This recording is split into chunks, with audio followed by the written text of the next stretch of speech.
बिस्मिल्लाहिर्रहमानिर्रहीम। अस्सलामुअलैकुम। मैं हूँ आपकी उर्दू की मुअल्लिमा राहीला समीर। उम्मीद है तमाम तालिब इल्म खैरियत से होंगे, खुशबाश होंगे। प्यारे बच्चों, आज हम पढ़ रहे हैं उर्दू बराए जमात पंजम, और इस पे हम जो सबक पढ़ रहे हैं वो है सबक नंबर 6, जिसका उन्वान है परिंदे की फरियाद।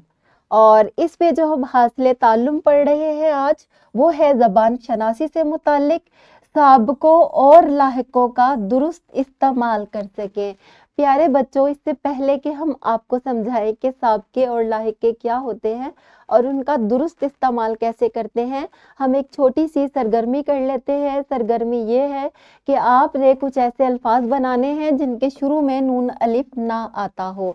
वीडियो को पॉज करें और ये सरगर्मी करें। शाबाश, आपने बिल्कुल सही बताया। नादान, ना समझ, ना लायक और ना हंजार, ये तमाम अल्फाज जो है वो नून अलिफ ना से शुरू होते हैं। तो वो अल्फाज या हरूफ जो किसी लफ्ज़ के शुरू में लगते हैं वो साबके कहलाते हैं। इसी तरह कोई भी लफ्ज़ जो है वो आखिर में लगेगा और उससे पहले काफ़ी ज़्यादा अल्फाज लगाए जा सकते हो बामाना, तो हम उसको लाहिका कहते हैं। आज हमारा यही सबक है।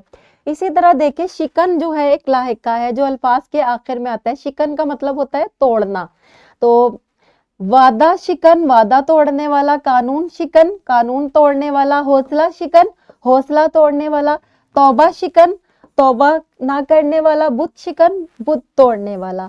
तो ये शिकन जो है ये लाहिका है, ये आखिर में आया है। ऐसे अल्फाज या हरूफ जो आखिर में आए और उनसे पहले लफ्ज लगकर मजीद बामायना अल्फाज बनाए जा सकते हो, उसे लाहिका कहते हैं। इसी तरह आज हम जो सबक पढ़ रहे हैं वो है साबके और लाहिके।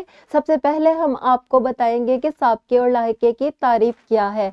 साबका या लाहिका दरअसल एक हर्फ या एक लफ्ज होता है जो किसी इस्म के शुरू या बाद में लगाया जाता है। साबके साबके क्या होते हैं? शुरू में लगने वाले हर्फ या लफ्ज को साबका कहते हैं। लाहिके बाद में लगने वाले हर्फ या लफ्ज को लाहिका कहते हैं। साबकों और लाहिकों के इस्तेमाल से हम मुख्तलिफ तरह के बामाना अल्फाज बनाकर अपनी गुफ्तगू और तहरीर का दायरा वसी कर सकते हैं। तो प्यारे बच्चों, आपने क्या सीखा कि साबके और लाहिके हमारे ज़ख़ीरा अल्फाज में इजाफा करते हैं। अगर हम साबके और लाहिके लगा कर बहुत सारे अल्फाज बना सकते हैं तो हमारी गुफ्तगू जो है नए नए अल्फाज की वजह से सज जाएगी और हमारी तहरीर भी खूबसूरत हो जाएगी। ये होता है साबके और लाहिकों का इस्तेमाल। तो यहाँ पर कुछ साबके और लाहिकों की मिसालें हैं, जैसे कि ना से हम जो अल्फाज बना सकते हैं वो नाजेबा। ना जो है एक साबका है, ठीक है, ये शुरू में लगेगा। नाजेबा, ना समझ, नादान, नालायक, नाराज, नाशुक्रा। इसी तरह देखिए, बख्श जो है, बख्श एक लाहिका है जिसको हम आखिर में लगाते हैं। तो हम किस तरह इसको इस्तेमाल करेंगे?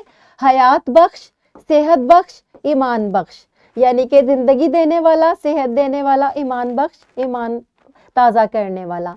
इसी तरह ज़ेर देखें, ज़ेर जो है एक साबका है, इसको शुरू में लगाते हैं ज़ेर को और इससे बहुत सारे अल्फाज, खूबसूरत अल्फाज बनते हैं, नए नए अल्फाज बनते हैं और बामायना अल्फाज बनते हैं, जैसे कि ज़ेर आब, ज़ेर असर, ज़ेर नज़र, ज़ेर निगरानी, ज़ेर साया, ज़ेर लब। यानी कि ज़ेर लब का मतलब होता है होंठों के नीचे बात आ जाना, होंठों के करीब आ जाना। ज़ेर आब, किसी भी पानी में डूब जाना। ज़ेर आब आ जाना किसी इलाके का। ज़ेर असर, किसी के ज़ेर असर होना, किसी के यानी कि किसी के अंडर होना या किसी के मातहत होना।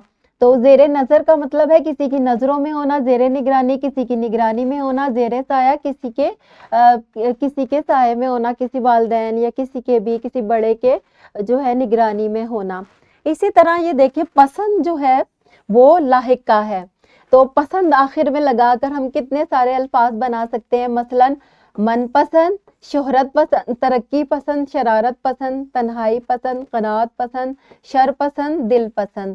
تو آپ یہ اس طرح بولیں کہ وہ شرارت پسند کرتا ہے تو آپ یوں بھی کہہ سکتے ہیں کہ وہ شرارت پسند ہے، تو اس طرح آپ کا الفاظ جو ہے وہ زیادہ خوبصورت ہو جائیں گے۔ تو سابقہ اور لاحقوں سے کیا ہوتا ہے، ہمارے ذخیرہ الفاظ میں اضافہ ہوتا ہے، ہمیں بہت سارے بامعنی الفاظ جو ہیں وہ آ جاتے ہیں، ٹھیک ہے۔ انفرادی سرگرمی یہ ہے کہ سب بچوں نے لفظوں کے پہلے بد لگا کر 3 نئے الفاظ بنانے ہیں، اور اسی طرح لاحق کے جو ہے وہ مند ہے، دان ہے، کھانا ہے، ان تینوں الفاظ کو آپ نے آخر میں لگا کر ان کی شروع میں 3 الفاظ جو ہے اضافہ کر کے نئے الفاظ بنانے ہیں۔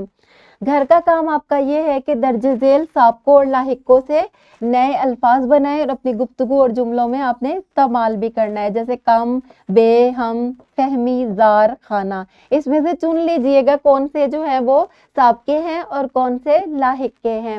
یہ ایک ورک شیٹ ہے جو کہ اس ویڈیو کے ڈسکرپشن میں موجود ہے، اس میں ایک نظم دی گئی ہے جس میں بہت جو ہے سابقے بھی استعمال ہوئے ہیں اور لاحق کے بھی ہوئے ہیں، وہ آپ نے علیحدہ کرنے ہیں اور ان سے مزید سابقوں اور لاحقوں سے الفاظ بنانے ہیں۔ اس کے علاوہ سوال نمبر 2 یہ ہے کہ درج ذیل لاحقوں سے 3 آپ نے الفاظ بنانے ہیں۔